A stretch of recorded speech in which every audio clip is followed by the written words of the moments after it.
Number 10. The human cannonball distance record. A human cannonball is a circus performer launched from a cannon using a mechanical system. No real explosion is involved. The launch is powered by compressed air or a spring mechanism. Flight speeds can exceed 90 kilometers per hour. The goal of the record was simple: to travel the greatest possible distance and land safely in a catch net. The net was often limited in size. In some cases, it was no larger than a tennis court. Even a slight deviation from the planned trajectory could result in a fall onto a hard surface. The flight path was calculated in advance. It accounted for launch angle, the performer's weight, wind speed, and body position. Once launched, mid-air correction was impossible. One of the most well-known performers was Elvin Bale, nicknamed the Human Space Shuttle. In 1974, he traveled 185 feet through the air. This was considered one of the longest recorded flights. Despite the precision, the stunt had a high fatality rate. Historical estimates suggest that more than 30 performers died during performances or training. In 1927, performer Mary Connors was killed after a safety net failed, despite a correct launch. Because safety could not be reliably standardized, Guinness World Records stopped tracking distance records for this stunt. Human cannonballs still perform today, but distance records are no longer attempted. Flights are shorter, nets are larger, and safety protocols are far stricter. Even under modern conditions, this remains one of the most dangerous acts in circus history. Number 9. Longest time buried alive. In the 1960s, a series of record attempts emerged involving people being buried underground in enclosed spaces. Participants were placed in coffins or specially built containers and buried several meters below the surface. The goal was to remain underground for as long as possible. The first documented attempts lasted only a few days. Later, the duration increased to a week and beyond.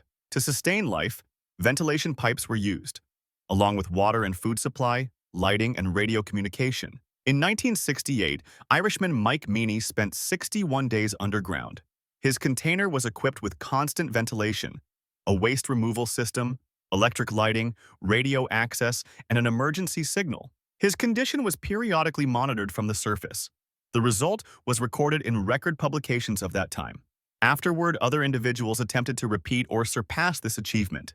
Many of these attempts were carried out without sufficient safety measures.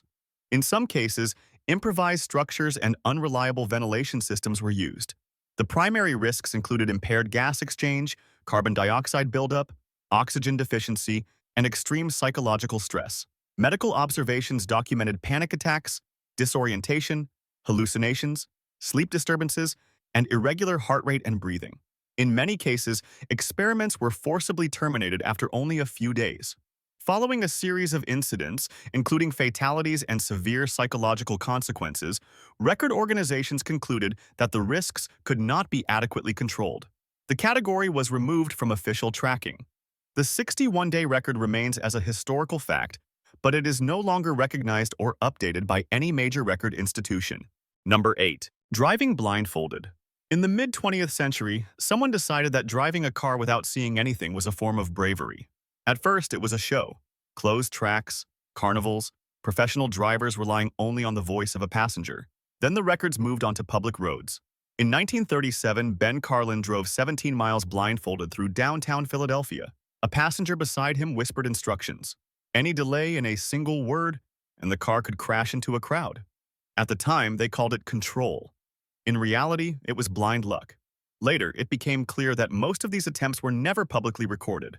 Crashes went unreported, injuries were ignored, but hospitals regularly treated the victims. In 1971, in just 1 month, 3 record attempts ended in crashes. In one of them, a person died who wasn't even participating in the record. That was the final straw.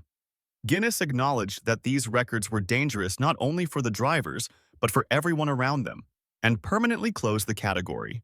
But the idea didn't disappear, it just waited for a camera. Decades later, the Bird Box Challenge appeared. People once again got behind the wheel blindfolded, hoping for likes instead of common sense. Police documented crashes. Some incidents involved children in the car. Driving blind always ends the same way. The only question is, who will be the victim this time? Number 7. The Skywalker. The Wallendas were not just a circus family. They were a dynasty that lived at great heights and often died there as well. Karl Wallenda first stepped onto the wire at the age of 6. For him, height was never fear. It was normal. As he grew older, he performed stunts that other tightrope walkers considered suicidal. No harness, no safety net, no second chance. The Wallendas became legendary for an act almost no one dared to repeat, a 7-person pyramid slowly moving across a thin wire hundreds of feet above the ground. One wrong move, and everyone fell. Karl often repeated a phrase that would later become his curse: "Life is on the wire. Everything else is just waiting." In 1962 in Detroit, that philosophy cracked. The lead performer slipped. The pyramid collapsed. 2 family members died instantly. Another was left paralyzed for life. After that, many circuses refused to work with the Wallendas. But Karl refused to stop. He believed that stopping meant betraying the very essence of life. In 1978, at the age of 73, he decided to walk a wire between 2 buildings in San Juan, Puerto Rico. The weather was bad. The wind swayed the cable. The crowd held its breath. The camera was rolling. Karl made it about halfway. Then he stopped, tried to regain his balance, and fell. It was the end not only of a life, but of an era. After a series of deaths, Guinness quietly began removing records related to height and wire walks without safety equipment.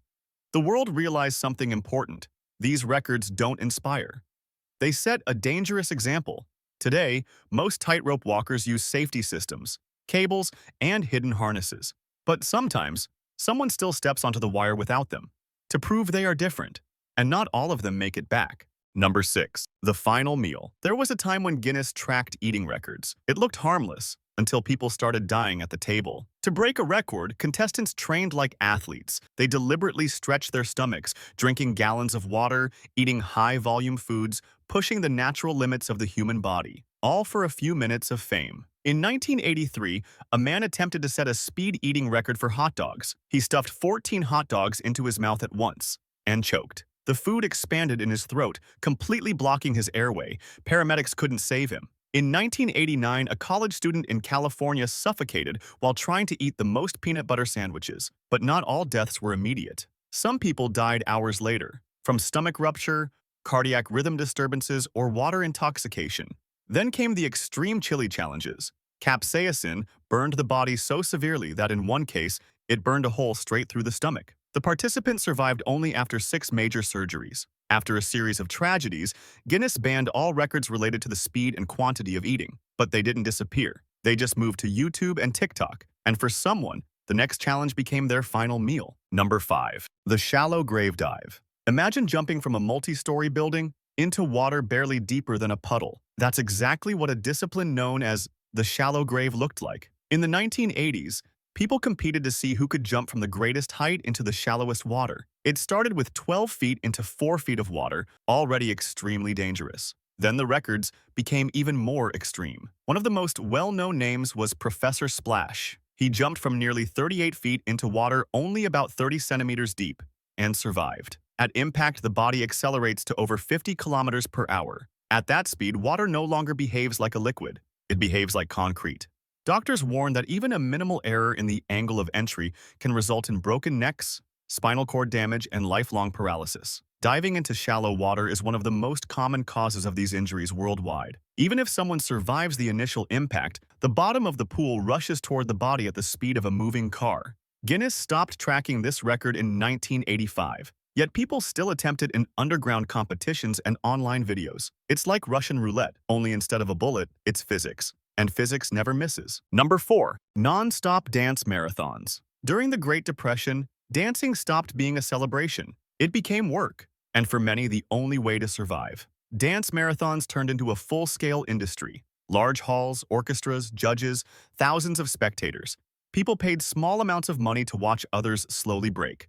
The rule was simple: stop moving, and you're out. Contestants were given only 15 minutes of rest per hour. They ate while moving, slept standing up, even went to the bathroom while keeping at least one foot in motion. One of the most famous marathons in Chicago lasted 1,473 hours, nearly 2 months without stopping. By the end, people moved automatically, falling asleep on their feet, swaying just enough not to collapse. Extreme exhaustion and sleep deprivation led to hallucinations. In 1923, Homer Morehouse danced for 87 hours straight and dropped dead on the dance floor. Mary Jones danced for 19 days. When her legs gave out, she died the following day from heart failure. Spectators placed bets on who would fall first. Some organizers threw coins onto the floor, forcing semi-conscious dancers to crawl for money. By 1935, several states banned dance marathons. Records stopped being tracked, but the dances remained a symbol of a time when desperation turned entertainment into a slow death. Number 3. Breathless descent. No limits freediving is a record where the line between sport and death is almost erased. The rule is simple: one breath and down, as deep as possible. No scuba gear, no backup air, just you, your lungs, and the ocean. At depths of hundreds of feet, the pressure becomes unbearable. It feels like an elephant sitting on your chest. At around 300 feet, the lungs compress to the size of oranges. The heart rate slows. The body switches into survival mode. Then comes nitrogen narcosis, often called the rapture of the deep. The mind becomes clouded. A sense of calm appears. Euphoria, the feeling that there is still plenty of time. That is the moment when fatal mistakes are made. One diver who survived later said he saw pink dolphins at a depth of more than 500 feet. There were no dolphins. It was a brain already deprived of oxygen. The official record stopped at 831 feet. After that, it became clear. This was not a test of skill. It was an experiment at the edge of life. No major federation recognizes these dives anymore, because in this discipline, the ocean almost always wins, and only rarely does a human. Number 2. The Sauna Showdown. Imagine a competition where winning doesn't mean strength, but the ability not to cook yourself alive. That's exactly what the World Sauna Championships in Finland were. This was not a joke and not a myth. People were locked inside a sauna, heated to 110 degrees Celsius. That's hot enough to cook a steak, or a human. The rule was simple. The last person to leave the sauna under their own power wins. Losing consciousness meant disqualification, even if the body was already shutting down. The championships had been held since 1999. There were qualifying rounds, judges, spectators, and a culture of endure at any cost. In 2010, everything ended. In the final, Russian contestant Vladimir Ladizhensky faced Finnish champion Timo Kaukonen. After 6 minutes, both men were literally being cooked alive. When the doors were opened, neither of them was moving. Ladizhensky died on the spot. Kaukonen survived, but with severe burns, kidney failure, and 6 weeks in a medically induced coma. The official record stopped at 16 minutes and 15 seconds.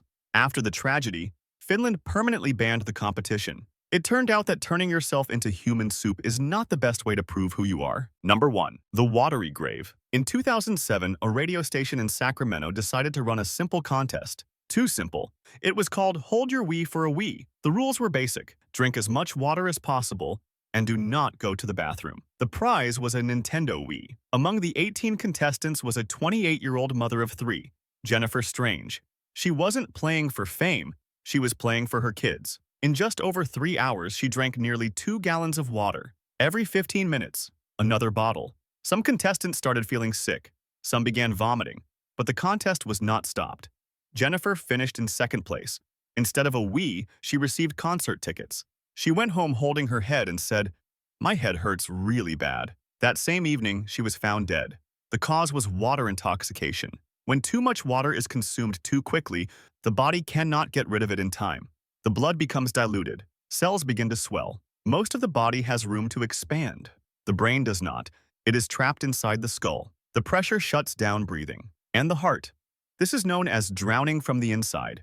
After this incident, Guinness permanently banned all records related to water consumption. The radio station was forced to pay millions. The DJs were fired. And the most disturbing part, during the live broadcast, they Googled water intoxication, read the warnings, and chose to continue anyway.